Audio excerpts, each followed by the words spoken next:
What is going on, everybody? Welcome to Party on Broad. Week 0 is officially in the books.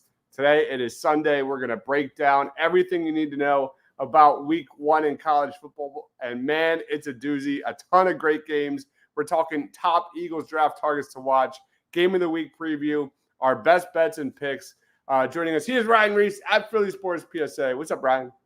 Not much, man. We had a great Florida State Georgia Tech game that came down to the end there with a little bit of an upset. And listen, it's a great way to start it off, and an even better slot coming up this week. Oh my gosh, there's so many great games. We have Chad chiming in. What's up, man? Thanks for joining. Please be sure to comment with us. Get us your reaction to the games. I told you no. And we will start with our quick reaction of Week 0 and our top takeaways. Let's get it.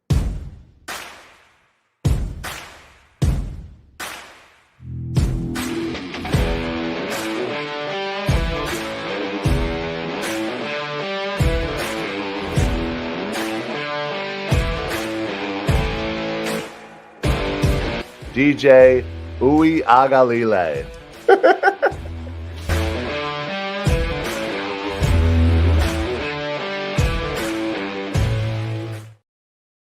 Top takeaways. Here we go. I'll go first. What, Ryan? That was awesome. I love that. Obviously, you got to start off with the Georgia Tech defense. Oh, my goodness, man.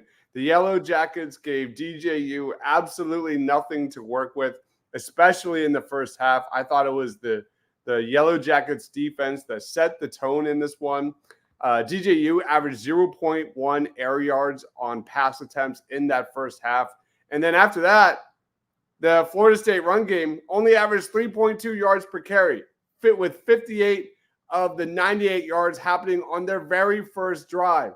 This was an offense of a Georgia Tech offense that was number 1 in rushing attack, on defense, dead last in college football. The defense, I thought, was the star. What was your takeaway? Yeah, listen, the Florida State just kind of meticulously moved the ball down that first drive, and then if you had looked at that first drive and kind of went away from it and saw the stats later, you'd be like, "What? That doesn't make any sense." They absolutely just kind of went away from it, and you're right. It was the Georgia Tech defense that made them do that, and put it more on the shoulders of DJU. And unfortunately, he could not hold up. He did not look good. And listen, hats off to Haynes King and Jamal Haynes. The duo there did their thing and got the upset in Dublin, Ireland. It was awesome. Yeah, here's a little video on Jamal Haynes. Winners of the week, Week 0 in college football. It's finally time to show some freaking respect to Yellow Jackets running back Jamal Haynes. Georgia Tech's ground game was among the best in the nation in 2023, boosted by running back Jamal Haynes, who is no longer one of the more underrated running backs in college football. On Saturday, the Yellow Jackets ran 36 times for 190 yards, good for an average of 5.3 yards per carry, and were led by Haynes, who had 75 of those yards and 2 scores and 2 receptions for 16. As a prospect, Jamal Haynes is a small yet all-purpose back who is a creative runner and can make defenders miss with ease.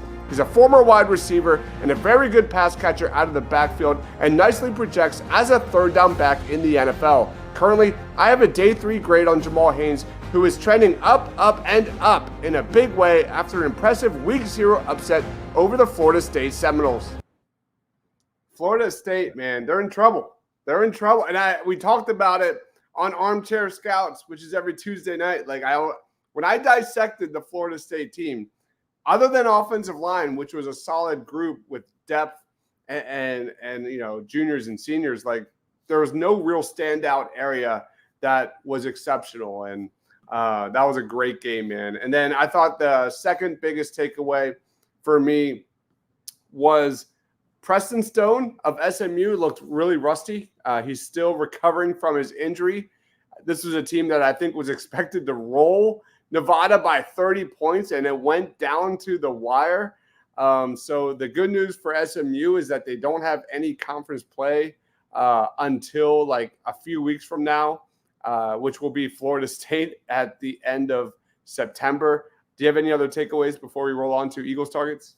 Yeah, I was shocked. I wasn't able to see the SMU game, but I was shocked at the score, and just kind of looking up the box score there. You're right. It seemed like SMU should have rolled over Nevada, but they seemed to just squeak out a victory. So, and unfortunately, it was week 0. Those were the only real 2 games that were worthy of anybody's time, unless you're an alma mater of any of the other guys. But yeah. All right, so let's look at the scoreboard. We're going to bring it up. Ryan, let's go to week 0. I'm going to say we both picked Florida State to win last week. We both picked SMU and Hawaii. And then I'm going to say I got the W with Preston Stone over DJU, who absolutely does not look like an NFL quarterback. It's just what it is. Good player, just not in the NFL. He's got a long way to go, and he's an older guy as well. So that brings our totals to 2-2 for you, Ryan, and 3-1 for myself, with the winners of the week being Jamal Haynes and tight end RJ Maryland, who had like 8 catches for like 100-some yards. Yeah, 180 some yards. It was great. Yeah, he was excellent. All right, let's roll into our top Eagles targets. Or should we do game of the week? You choose. We can do game of the week. Let's do our game of the week preview, Georgia versus Clemson.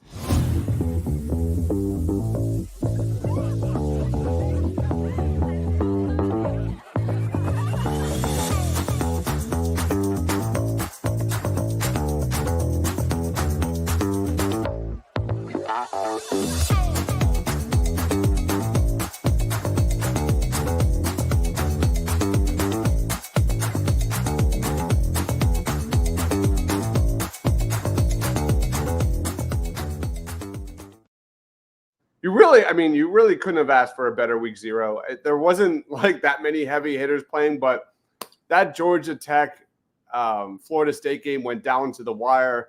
The SMU Mustangs won on a touchdown throw with a minute left in the fourth quarter to RJ Maryland. There was some exciting football, but my goodness, this week 1 is loaded with big games. By far the game of the week, at least in my opinion, Ryan, is Georgia versus Clemson on Saturday at 12. There's a lot to dissect in this one. Do you want to go first? Do you want me to go first? No, please have at it. All right. Last season, you look at the Georgia Bulldogs. It was their first one since 2020. They didn't hoist a national championship trophy. They still finished 13-1. They still won the Orange Bowl. You look at their 2024 squad, there's not a lot of weaknesses, man. Quarterback, running back, receiver, offensive line, D-line, linebacker, safety. They're top 10 units all across the board. The only true question mark is their pass rush.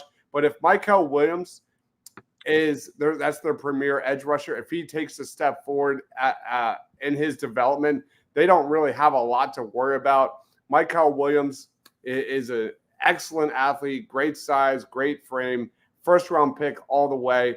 Without a doubt, the biggest name in this game is Carson Beck. Excellent decision maker with the football, incredibly accurate inside the pocket. He's got a really quick release. The only thing that Carson Beck really needs to work on, I think, is just being more efficient outside of that pocket. I know we have some things there. There is Carson Beck. He had a 38.9 passing grade per PFF when moved off his spot last season. So it's going to be absolutely vital for Clemson to get consistent pressure on this dude. Luckily for the Bulldogs, they have a really solid group of offensive lineman prospects yet again, led by Tate Ratledge, who is an interior offensive lineman. Ratledge, one of the best interior pass protectors in the 2025 NFL draft. You look at last year, 1.3 pressure rate allowed, just one of the best Power 5 guards in the nation. And then going back to 2022 in pass protection, 4th in pass blocking grade per PFF, 3rd in pressure rate allowed, and second in pass blocking grade on true pass sets, man. You look at Clemson, this is a team, that was pretty hyped up at the start of 2023. They just had a disastrous start. They lost the first 4 of their first 8 games, and then 4 of their first 8 games, and then they won their final 5. On the surface level, I think Clemson's defense is absolutely loaded. They have a lot of stars at all 3 levels returning. The biggest question mark for the Clemson Tigers is on that offensive side of the ball, more specifically the passing game. I'll be honest, Ryan, I've never been a believer in quarterback Cade Klubnik. I never bought into the hype. He was not good last year. He had a 63.9 passing grade per PFF. That ranked 102nd among his peers. He's pretty good at layering balls in the intermediate range of the field. He's got a lot of zip, but his mechanics are wonky. He's got a lot of question marks regarding his decision-making. He had 19 turnover-worthy plays. That was the 3rd most in the ACC last year. He had 13 fumbles, tied for the 4th most in college football. And that number, Ryan, doesn't even include his 8 dropped interceptions, which was tied for 2nd most in the Power 5. So if the Clemson Tigers have any shot at beating Georgia, it starts with Cade Klubnik protecting the football and then generating consistent pressure on Carson Beck and getting him outside of that pocket. That's my preview. Yeah, listen. First and foremost, that's a hard name to say over and over again. So I'll give you credit. But yeah, listen. Obviously, Clemson certainly has an uphill battle here. Again, you talk about that defense with led by Bear Carter, great linebacker there. But honestly, I think this offense is a little underrated. They have 2 really good tackles in Blake Miller and Tristan Lay. They have a great, again, kind of unknown wide receiver, Antonio Williams. They have a good running back and Phil Maffa, I guess is how you pronounce it. And then, of course, I'm a big tight end guy, Jake Bringstorl, who I talked about last week when we talked about our tight ends. So I think their defense is a little sneaky good, and I think they kind of seem to have a more kind of unified unit where they have talent in all of their positions. I just think, you look at Georgia and it's like, all right, well, everyone's a 5-star and everybody's, a first-round pick and this, that, and the other. And, I think this obviously ultimately comes down to Klubnik. And obviously you're not a fan, and I understand that. He needs to show. He needs to show something. He's still a very young kid. Well, I believe he's a sophomore, correct? I believe so, yeah. Yeah, so again, this is going to be his biggest test to date. You're right. They're coming off of 5, pretty solid wins at the end of their last season. Beating Notre Dame, Georgia Tech, UNC, South Carolina, and Kentucky, all really decent wins. But obviously, this is Georgia, the #1 Bulldogs. So again, there's a reason why. The line is what I think last I saw it was like 13, in favor of the Bulldogs here. But listen, I kind of have a feeling that Clemson's going to make this kind of a game and be sneaky. Yeah, 13.5. Sneaky good here. But again, all comes down to Klubnik if he can utilize his weapons and utilize the extra, hopefully the extra time those bookends give him to make those decisions. So, yep. We'll be making picks for each of these games in just a little bit.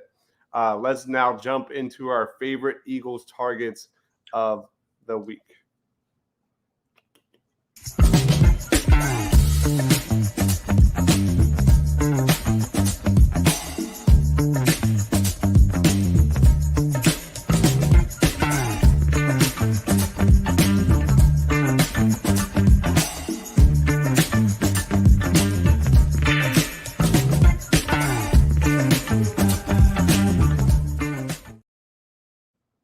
Eagles draft targets of the week. These are guys, if you're an Eagles fan, that you should be watching in week 1. Do you want to go first or second, man? I can go first. All right. You're up, dude. All righty. I am going with Ole Miss edge rusher Princely Umanmielen, formerly of Florida. We actually really thought he was coming out into the draft last year. Decided to enter the transfer portal and ended up in Ole Miss, who is honestly a very sneaky good team this year. Yeah, and yeah, you really do need to be on the watch for them. But yeah, they're mostly an offensive team, but you really have to look at Umanmielen. This guy is somebody that is extremely athletic, fluid, flexible, absolutely has like just insane bend, and is just so effective on the edge. He demonstrates such a high IQ, a good awareness, and he has the ability to kind of stop and start very quickly. And it's very frustrating for, that kind of seems like a almost kind of like a movie does, where he'll accelerate, he'll stop, get the, offensive lineman continuing to go and then change direction. It's just natural ability. But he's pretty versatile. He can kind of stand up or put his, fingers into the ground. And he's got an amazing just a motor, constantly applying pressure and pursuing that quarterback. He's definitely a guy that is unfortunately going to be wreaking havoc pretty much consistently. The thing about him, obviously, he seems to be a little predictable in some of his moves. So that, as the game kind of wears on, you see, offensive linemen kind of figure him out a little bit. So he needs to kind of be a little bit more versatile and his moves. And he sometimes can, not be that effective as far as being consistent against the run and especially setting the edge against that run. But honestly, Princely is somebody that I wanted the Eagles to look at last year, when we all thought he was coming out. But this guy is just an athletic freak, quick, and just he's a guy that's going to get after that quarterback and create havoc all day long. So watch out for Ole Miss, Princely Umanmielen. Nicely so done. So proud of myself. I said his name right every time. I'm going to go to the Big Ten, and a guy that I really like this season is Kevin. That's not Kevin Winston Jr. That's Kevin Winston Jr. of Penn State. I think West Virginia versus Penn State is going to be a terrific game. Winston Jr., long, rangy, and physical safety, can make plays sideline to sideline. He burst onto the scene in 2023, loves to get downhill, loves to get into that run game, but he's also got high-level coverage ability. As a prospect, he's as sure of a tackler as it comes. He only had a 2% missed tackle rate last year, which ranked second best among all college football safeties. This is probably the best defensive back, defensive back prospect since Jaquan Brisker. You look at this guy in coverage, his instincts pop off tape. He has experience as a single high safety, playing nickel, playing as an off-ball linebacker. Like, he just oozes Eagles, Vic Fangio all over the place. He also has the ability to completely erase tight ends out of their progression due to his plus size, speed, and length. He plays a physical brand of football that I think Eagles fans would absolutely love. And you look at this weekend against West Virginia, the Mountaineers have a top 10 running back unit in college football. Jaheim White, CJ Donaldson Jr., both of those guys rushed for around 800 yards last year. They've got a quarterback in Garrett Green, who is also a dynamic rushing threat. He was tied for first among FBS quarterbacks last year in rushing touchdowns with 13. So needless to say, Kevin Winston Jr. is going to have a busy week 1. So keep an eye out for Kevin Winston Jr. as yet another safety that I'm going to fall in love with, and the Eagles never, ever, ever will draft. So he's definitely among the top of the list. Yeah, he's a good one. I think we picked two really good ones and two ones that hopefully should really kind of make a name for themselves this week. They have an opportunity to anyway. So Yep. All right. Let's get to our next segment of the show. And this is the fun part. This is our player of the week prediction.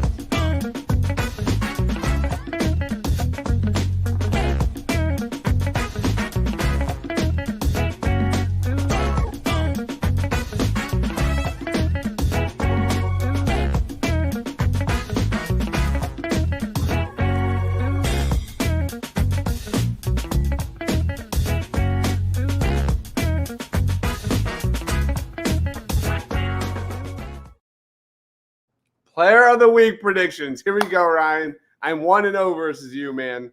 Are you gonna bring the noise? Are you gonna bring the noise in week one?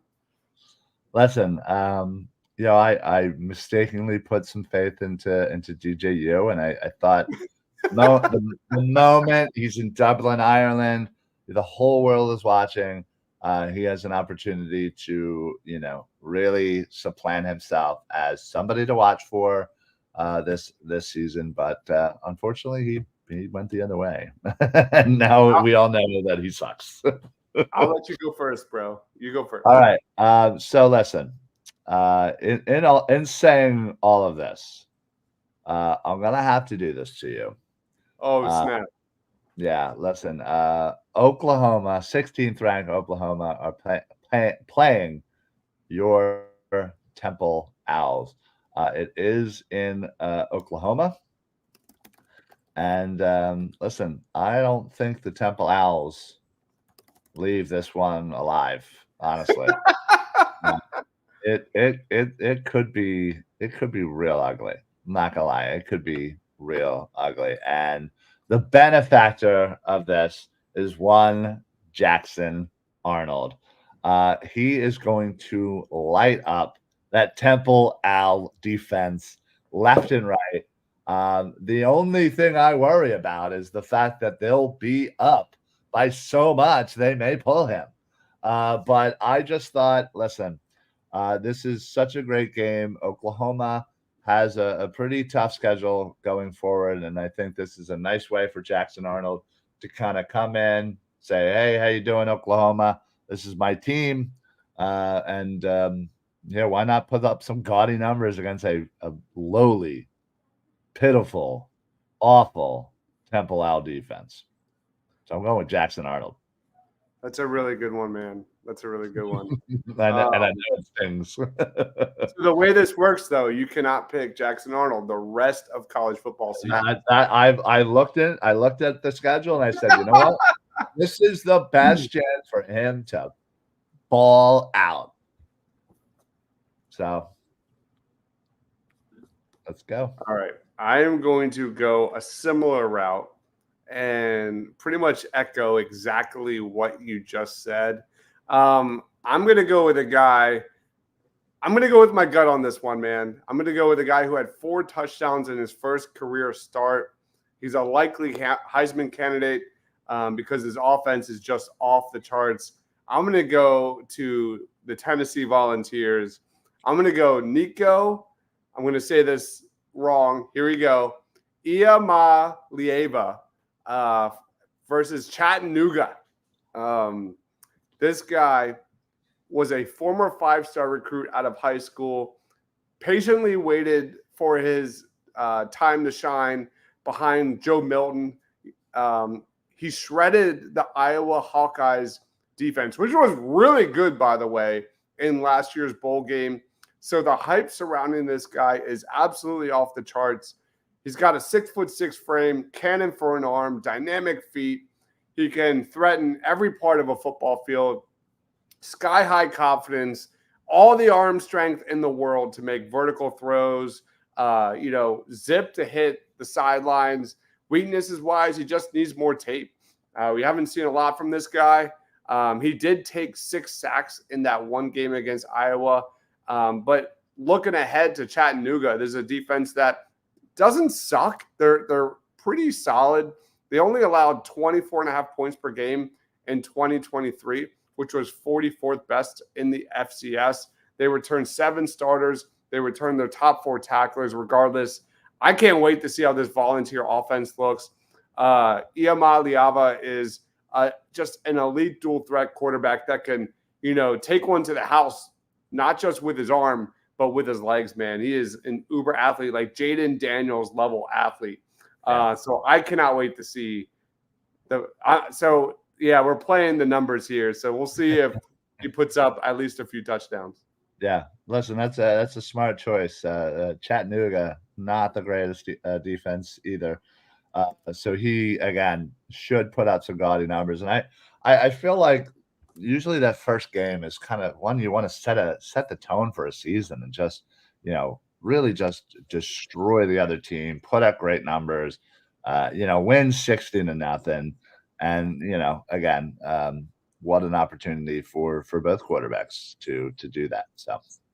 Yeah, the entire college football world is going to be watching Tennessee to see how elite they are. That's going to be an interesting game to watch. That offense is ridiculously good. All right, Let's get to our picks of the week. Our player of the weeks are in the books. Here we go. Let's get it.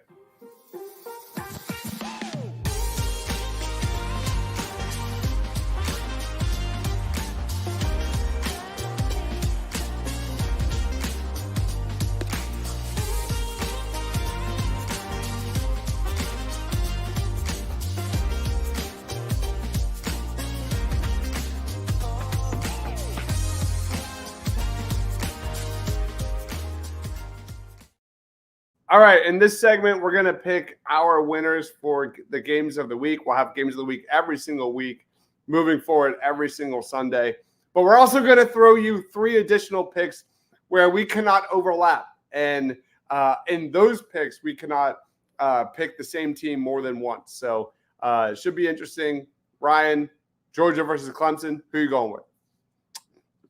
I do think it's going to be close. If I was a betting man, which I am, I would actually take Clemson to cover the 13.5. But ultimately, Georgia will prevail and win this game. I am also going with Georgia, but I am the exact opposite. I think Georgia wins by at least 2 scores in this one. This won't even be close. It's a home game for Georgia as well. Yeah, I agree. It's tough. It's going to be tough, but again, I think Clemson's kind of a sneaky good offense. I don't think they get talked about enough. LSU versus USC. Where are you going? Man, this one might be the toughest one. But I am gonna go with LSU, even though they are away. I think this is again a game that comes down to the wire. I think we could see a last minute score to go ahead, and I'm just gonna go with LSU and just go with my gut. I am also going with LSU. I mean, we could go on and on about Harold Perkins and how much of a star he is. That suddenly that edge linebacker group could be really fun in 2025 because he's as elite as it gets. But Garrett Nussmeier, I'm excited to see what we got in him as a quarterback. He's got a really strong arm. He's a pocket passer. I'm not a believer in the USC Trojans whatsoever, so I will continue to go against them. Notre Dame versus Texas A&M. Who are you going with? Yeah, again, this is another kind of toughie. And this one is at Texas A&M, right? I think so. Yeah, it is. I'm gonna go Notre Dame here. Even though I know Texas A&M is favored, I just think I like what Notre Dame has done in the transfer portal. I'm excited to see that offense. Yeah, I don't know. I'm just going my gut. Yeah, this is going to be a great game. I just think the Texas A&M defense is different, man. It is different. There is. They are straight up loaded. They've got a lot of big players on that defense. Nick Scorton, I'm going to preview him on Tuesday's show. He's going to be my Eagles target to watch. late first round edge rusher that's going to be a breakout star, a transfer from Purdue. But yeah, Connor Wegman, man, I think this is going to be his time to shine. I think he's just a better quarterback than Riley Leonard. I just think Texas A&M is just a tier above Notre Dame as a program. And like you said, they were so dominant in that transfer during the transfer portal. Yeah, Jesus, I forgot the word portal. Let's go to Miami versus Florida.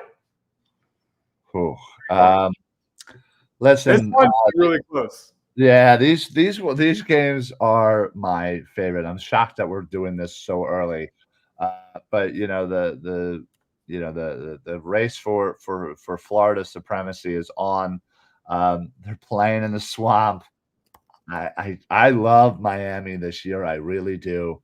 But I think I gotta go with Florida. It is hard to play in the swamp, so I'm going Florida here. Oh, this is so much fun. I love it so much. I am, if you don't know already, if you haven't been following along this show, I am the biggest Cam Ward fan there is. I think he's a first-round quarterback. I think he's one of the more underrated players in this draft. I am all aboard the Cam Ward train. Give me Miami, and I think it's going to be a great game. Really great game. It's going to be the most fun for me, anyway. Yeah, Cam Ward's legit, man. I'm happy for him to be at a big program and get the recognition he deserves. And then we get to another close game: Penn State versus West Virginia.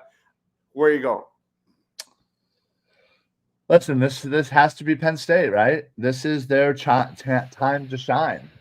They have an opportunity this year to kind of make a name for themselves in the Big Ten. They just added USC, Oregon, Washington, UCLA. Again, there's a lot of talent that just came into the Big Ten, and they are highly ranked this year. And I do not think that they can afford to up off the gas. They have to win this game, and handedly. I'm going West Virginia, man. Crazy. That is crazy talk. I don't think it is at all. I think West Virginia is really good. I think they're one of the better program, sneaky, like Georgia Tech, sneaky good programs in the Big 12. I think they have a terrific run game. I don't believe in the Penn State offense whatsoever. That's the thing.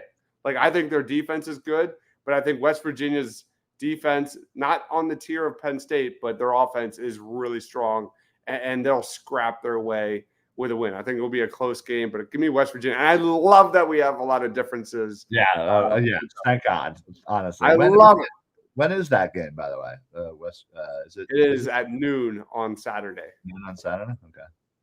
I was trying to look to see what the over under was for that, and I wasn't able to find it for some reason. All right, let's get to our top 3 picks of the week. Let's do this snake draft style. Do you want to go first or second? Listen, you won week 1 with the player of the week, so I will allow you to select first. All right, I'm going to go Auburn over Alabama. Starting off hot. Auburn over Alabama A&M. Auburn finished last year with a 6-7 record, their 3rd consecutive losing season. They don't have a great quarterback, but they have a great rushing attack. I'm excited to watch this kid. He's a true freshman named Cam Coleman. Keep an eye on that guy. He could be the next star of college football. He's 6'3". He's got elite athleticism. And I'm going to go Auburn over Alabama A&M. Your pick. Okay. Yeah, I don't know too many people that are going to be watching that one. But again, smart choice. Again, where I'm going with this, Ryan. Yeah, no, I do. I get it. Listen, I hope you see where I'm going with this. I'm going for a dagger to the heart. And I am going to take Oklahoma over Temple. And an easy win for Jackson Arnold, as not only will I win this, I'll also win Player of the Week, and then it'll just be a nice double stabbing for you, right in the I back. love it. All right. So my next pick, I am gonna go with Purdue over Indiana State. I like it. Purdue doesn't necessarily have a lot of big chances to win a lot of big football games, so I figured there's no shot I'm going to ever use Purdue ever again. So might as well do it when they have a hopefully a cupcake over Indiana State, who, let's be honest, I don't even think many people knew Indiana State was a university. So. All right. I am going to go with my second and third choice here. Give me UCF over New Hampshire. Ooh, I was looking at that one. That's a real good one. Because again, when are you going to use UCF? Exactly. You see how I'm doing this? Yeah, exactly. I'm trying to pick teams that I can kind of cross off the board. Yeah. Early on with I have a feeling when it gets to week 10, we're gonna be like, no, wait, did I exactly? No, who do I have left? I'll have a cheat sheet. Don't worry. UCF has one of the best rushing attacks in the nation. RJ Harvey, and they've got a transfer from Toledo and Penny Boone. Those guys are absolutely ridiculously good. RJ Harvey had 17 carries of 20-plus yards last season. The only running back in the country with more was Ollie Gordon, who led the nation in rushing yards. And KJ Jefferson, man, went to UCF. If you've been following Arkansas football, we've been hyping him up on this show for a while. KJ Jefferson is an elite athlete, but has never put it together as a quarterback. But as a threat on the ground, man, he's right up there with Jaden Daniels. And then I'm going to get even a little crazier with my third pick. I'm going to go the Liberty over Campbell. Oh, no, I was going to take that one. I love how it made you pick the emoji. I know it was a Statue of Liberty. That's pretty cool. But Liberty, I'm going with Conference USA here. They finished last year 13-1. Won the Conference USA championship. They made a New Year's Six bowl, and only their sixth season as an FBS program. Again, the pattern here is I'm going with teams that are dynamic with their ground game. Quentin Cooley, Caden Salter as a quarterback, they can really move the chains on the ground. Salter has elite change of direction ability, 57 missed tackles. That ranked number 1 in the nation last year. So give me Liberty as I cross off Auburn's, UCF, and Liberty off my big board. Who are you going with as your number 3? Wow, that was the first steal we just had. I was looking at that game and I was looking at their schedule and I was like, listen, I think Liberty is probably gonna be a ranked team at some point. And that's an easy kind of cake victory, it looks like. But man, you literally stole that from me. I was about to say it. All right, I had 2 that I was kind of looking at here, and it's like, again, I don't want to select a team that necessarily might have a nice victory or might have a nice kind of chance to whatchamacallit, do some damage. But again, you got to look at some of the, sometimes the schedules here are real tough, and you're playing tough. Like in my head, I'm trying to cross off all the teams that off my board, and then later on and during these shows later in the season, we have some real barn burner we're eventually gonna have to select some of those games. It's gonna be tough. It's gonna be really tough. It is going to be tough. But I'm gonna take somebody that I didn't think I would ever take. And this is Texas State over Lamar Yeah, you heard me right. Texas State. And we're not talking about necessary roughness, Texas State. This is an actual school. They are getting 32 and a half points here. Lamar, I didn't even know. What is that? I didn't Lamar, Lamar. I didn't even know they were a school. I knew nothing about them, and I honestly I'm shocked that they're actually in college football. But yeah, listen, Texas State actually again they're in the Sun Belt. They don't play the highest competition, which is great, but they have some players on their team. TJ Finley last year threw for almost 3,500 yards and 24 touchdowns. Ishmael Ahmadi ran for 1,300 yards and 10 touchdowns. So they have a really nice balanced attack. And they have some real big boys there on that offensive line, too. So I just think that offense is just going to absolutely roll over Lamar, who I can only assume is made up of local grocery store attendants, farmers, and other kids like that. So no offense, Lamar. Don't come at me, Lamar fans, please. Oh my gosh. I have to. So Lamar University is in Texas. Yep. They are, looks like the Cardinals, and their mascot name is Big Red.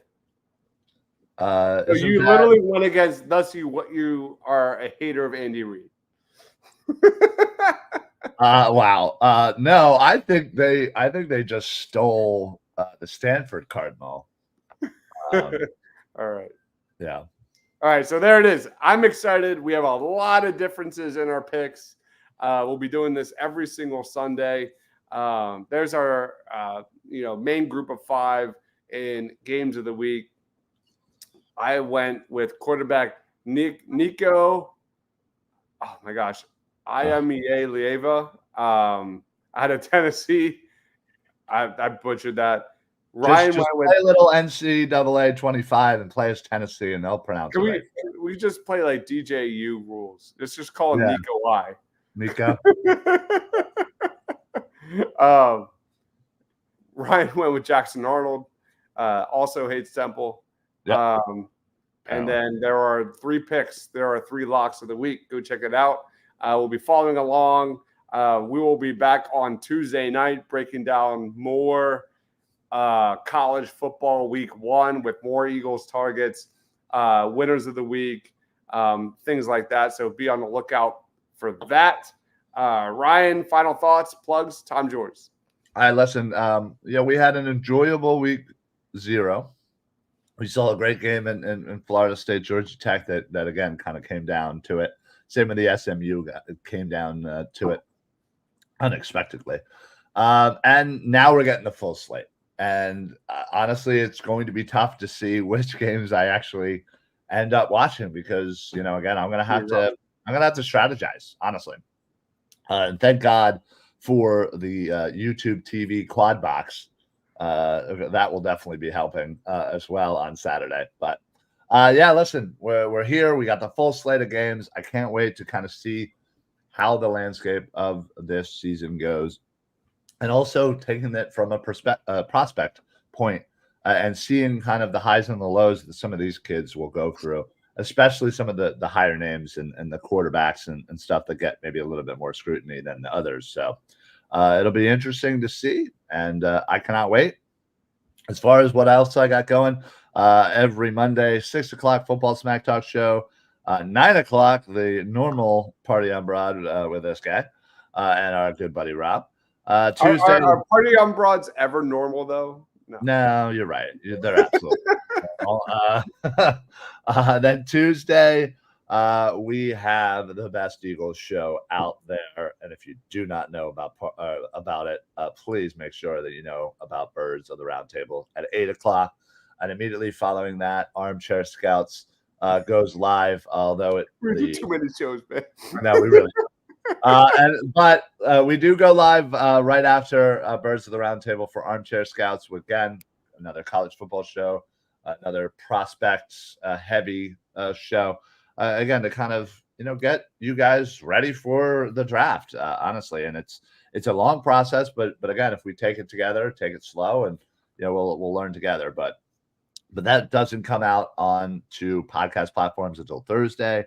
And then, I think that's it. I tried to smush my podcasting to, only a couple of days, so then I have off the rest of the time. But I like it. It's like a nurse schedule.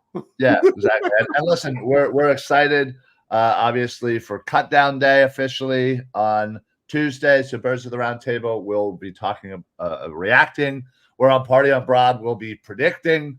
So it'll be interesting set of shows. So please make sure that you are following us everywhere, Edge of Philly Sports or Eagle Pinpole Network, wherever you get your podcasts, wherever you find your shows. Please like, follow, share.